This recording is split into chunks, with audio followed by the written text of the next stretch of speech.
দেখুন বন্ধুরা, এখানে বিস্তীর্ণ এলাকায় কলা চাষ হয়েছে। আধুনিক পদ্ধতিতে কলা চাষ হয়েছে। অনেকটা এলাকা জুড়ে কলা গাছগুলো রয়েছে।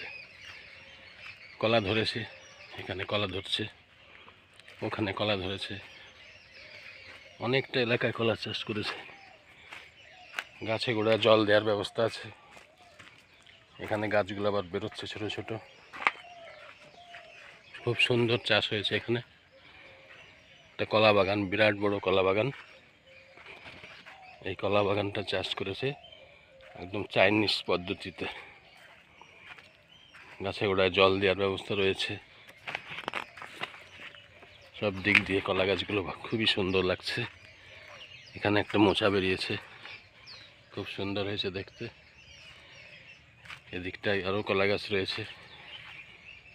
কলা চাষ করে খুবই লাভবান হবে। দেখো কত কলা গাছ, অনেক দূর দূর কলা গাছগুলো দেখা যাচ্ছে। কলার মোচা ধরতে শুরু করেছে এখন। প্রায় গাছেই কলার মোচা দেখা যাচ্ছে। ওই একটা কলার মোচা রয়েছে, খুব সুন্দর লাগছে দেখতে। কলা গাছই কলা গাছ। এখানে একটা কলা রয়েছে।